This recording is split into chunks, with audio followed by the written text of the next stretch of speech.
Tunggu. Semua yang kamu tahu tentang Christopher Columbus dan penemuan benua Amerika mungkin salah besar. Buku sejarah di sekolah bilang Columbus adalah pahlawan yang menemukan dunia baru.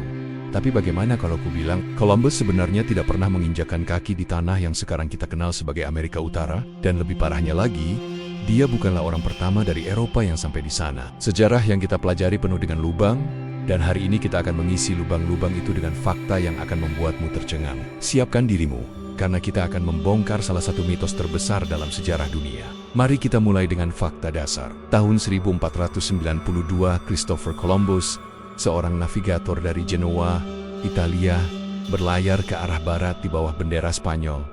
Tujuannya, mencari rute laut baru ke Asia untuk perdagangan rempah-rempah yang sangat menguntungkan. Ratu Isabella dan Raja Ferdinand dari Spanyol setuju mendanai ekspedisinya dengan 3 kapal ikonik, Santa Maria, Pinta, dan Ni A.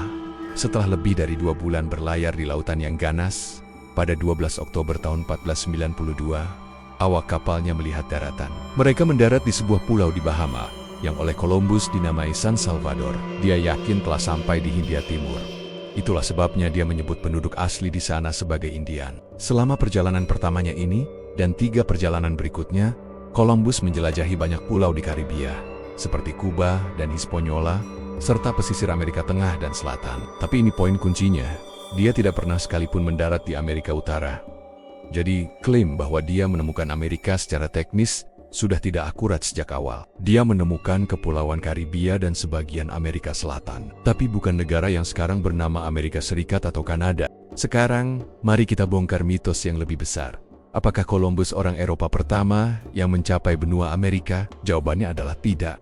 Sama sekali tidak. Jauh sebelum Columbus lahir, sekitar 500 tahun sebelumnya, para pelaut Viking dari Skandinavia sudah berhasil menyeberangi Atlantik. Dipimpin oleh seorang penjelajah bernama Leif Erikson, sekelompok orang Norse mendarat di wilayah yang sekarang kita kenal sebagai Newfoundland, Kanada, sekitar tahun 1000 Masehi. Mereka bahkan mendirikan sebuah pemukiman di sana yang disebut Finland. Bukti arkeologis dari pemukiman ini di Elandseo Meadows sudah diakui oleh UNESCO sebagai situs warisan dunia.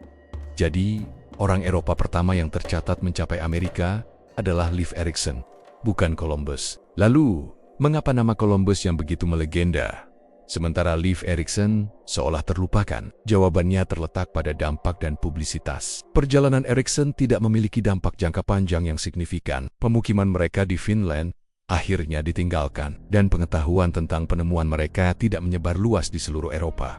Sebaliknya, perjalanan Columbus terjadi pada momen yang tepat. Eropa sedang berada di puncak zaman penjelajahan, didorong oleh ambisi ekonomi, politik, dan agama. Berita tentang dunia baru yang dibawa Columbus menyebar seperti api. Ini memicu gelombang eksplorasi, penaklukan, dan kolonisasi Eropa yang mengubah peta dunia selamanya. Perjalanan Columbus membuka interaksi permanen antara dunia lama Eropa, Asia, Afrika, dan dunia baru Amerika. Sebuah peristiwa yang dikenal sebagai pertukaran Columbus atau Columbian Exchange. Pertukaran Columbus ini adalah pedang bermata dua. Di satu sisi terjadi pertukaran tanaman dan hewan yang luar biasa, kentang, tomat, jagung, dan kakao dari Amerika, merevolusi pola makan di Eropa. Sementara itu, kuda, sapi, dan gandum dari Eropa mengubah kehidupan dan lanskap di Amerika. Namun, di sisi lain, pertukaran ini juga membawa bencana. Orang Eropa membawa penyakit-penyakit yang belum pernah dikenal oleh penduduk asli Amerika, seperti cacar, campak, dan flu. Karena tidak memiliki kekebalan alami, populasi asli mengalami penurunan drastis, dengan perkiraan hingga 90% populasi di beberapa wilayah musnah dalam beberapa dekade. Ini adalah salah satu bencana demografis terbesar dalam sejarah manusia. Dan disinilah sisi gelap dari warisan Columbus mulai terungkap. Dokumen sejarah, termasuk catatan harian Columbus sendiri, melukiskan gambaran yang mengerikan. Dia tidak melihat penduduk asli sebagai manusia setara, melainkan sebagai sumber tenaga kerja dan kekayaan. Dia menculik penduduk asli suku Tano untuk dibawa kembali ke Spanyol sebagai bukti penemuannya. Di Hispaniola, dia menerapkan sistem kerja paksa yang brutal untuk menambang emas. Mereka yang gagal memenuhi kuota emas yang ditetapkan akan dihukum dengan cara dipotong tangannya. Kekejaman, perbudakan, dan penyakit yang dibawa oleh Columbus dan para pengikutnya menyebabkan kehancuran total bagi budaya dan populasi suku Tano. Dalam beberapa dekade, mereka hampir punah. Jadi, ketika kita berbicara tentang penemuan benua Amerika, Kita harus sangat berhati-hati dengan kata-kata kita. Benua Amerika sudah ada di sana selama ribuan tahun, dihuni oleh jutaan orang dengan peradaban yang kaya dan beragam, seperti Maya, Aztec, dan Inca. Mengatakan Columbus menemukannya sama saja dengan mengabaikan keberadaan semua orang ini. Dari sudut pandang penduduk asli, kedatangan Columbus bukanlah penemuan, melainkan invasi. Invasi yang membawa perbudakan, penyakit, dan genosida. Inilah sebabnya mengapa dalam beberapa dekade terakhir, banyak negara dan kota mulai mengubah perayaan Columbus Day menjadi Indigenous Peoples Day atau Hari Masyarakat Adat untuk menghormati korban dan mengakui sejarah dari perspektif yang lebih lengkap dan jujur. Melihat semua fakta ini, citra Columbus sebagai pahlawan pemberani menjadi sangat kompleks dan problematis. Dia memang seorang navigator yang ulung dan sangat berani. Menyeberangi Atlantik dengan teknologi abad ke-15 adalah pencapaian yang luar biasa. Namun, tindakannya setelah mendarat menunjukkan sisi lain yang penuh dengan keserakahan dan kekejaman. Sejarah tidak pernah hitam putih. Columbus adalah tokoh yang tindakannya memiliki konsekuensi global yang sangat besar, baik positif maupun negatif, tergantung dari sisi mana kita melihatnya. Mitos Columbus diciptakan berabad-abad setelah kematiannya, terutama di Amerika Serikat pada abad ke-19. Para imigran Italia Amerika mengangkatnya sebagai simbol kebanggaan. Seorang pahlawan Katolik yang membuktikan bahwa imigran bisa memberikan kontribusi besar bagi negara. Narasi ini kemudian disederhanakan dan dimasukkan ke dalam buku-buku pelajaran, menciptakan legenda yang kita kenal hari ini. Tapi sejarah sejati jauh lebih rumit, lebih kelam, dan lebih menarik daripada dongeng sederhana itu. Jadi, apa kesimpulannya? Christopher Columbus tidak menemukan Amerika. Dia bahkan bukan orang Eropa pertama yang tiba di sana. Perjalanannya memang menjadi titik balik sejarah dunia. Tetapi titik balik itu diwarnai dengan darah dan penderitaan jutaan penduduk asli. Memahami kisah Columbus secara utuh, berarti kita harus menerima semua bagian ceritanya, bukan hanya bagian yang heroik. Ini tentang mengakui kompleksitas sejarah dan memberikan suara kepada mereka yang selama ini dibungkam.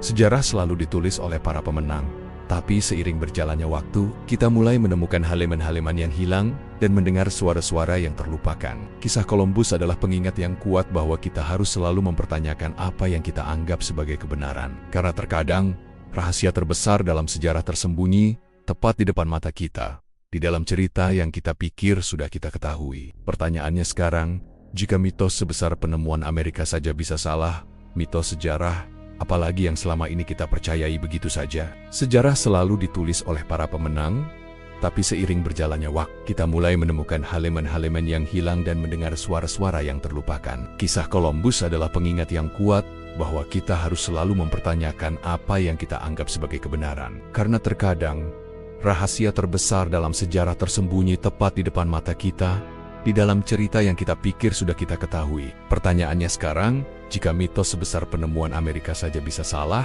mitos sejarah apalagi yang selama ini kita percayai begitu saja. Selama ratusan tahun, kita diajarkan bahwa Christopher Columbus adalah pahlawan yang menemukan benua Amerika pada tahun 1492.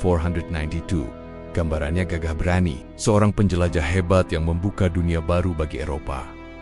Tapi, bagaimana jika saya katakan bahwa cerita itu hanyalah setengah dari kebenaran? Pertama-tama, Columbus bukanlah orang pertama yang menemukan Amerika. Jauh sebelum kapalnya berlabuh, benua ini sudah dihuni oleh jutaan penduduk asli dengan peradaban yang maju dan beragam. Mereka punya sistem pemerintahan, budaya, dan pengetahuan yang luar biasa. Jadi, menyebut Columbus sebagai penemu sama saja seperti mengabaikan keberadaan jutaan manusia yang sudah ada di sana. Fakta mengejutkan lainnya adalah, bahkan Columbus sendiri bukanlah orang Eropa pertama yang menginjakan kaki di Amerika. Sekitar 500 tahun sebelum pelayarannya, para Viking dari Skandinavia yang dipimpin oleh Leif Erikson sudah lebih dulu sampai di wilayah yang sekarang kita kenal sebagai Kanada. Mereka bahkan sempat mendirikan pemukiman di sana. Bukti-bukti arkeologi seperti situs Elanse Meadows di Newfoundland telah mengonfirmasi kisah legendaris ini. Jadi, klaim Columbus sebagai yang pertama dari Eropa pun sebenarnya tidak tepat. Lalu,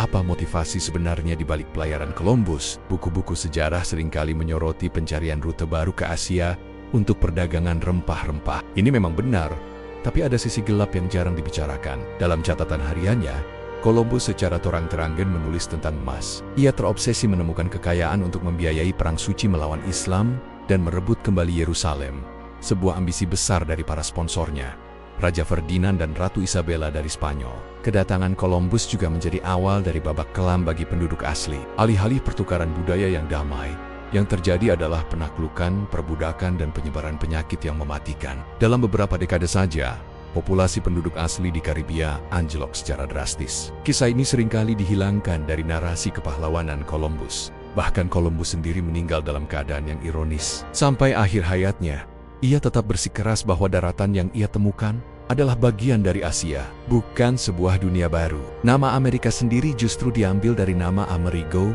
Vespucci, seorang navigator lain yang menyadari bahwa daratan ini adalah benua yang sama sekali baru. Membongkar mitos Columbus bukan berarti menghapus sejarah, tapi melengkapinya. Ini tentang memberikan pengakuan kepada mereka yang terlupakan dan memahami dampak sebenarnya dari sebuah peristiwa besar. Sejarah bukan hanya tentang tanggal dan nama, tapi tentang cerita manusia dalam segala kompleksitasnya. Terima kasih sudah menonton. Jika kalian suka dengan konten yang membongkar sisi lain dari sejarah, jangan lupa untuk like, subscribe, dan nyalakan lonceng notifikasinya. Sampai jumpa di video berikutnya.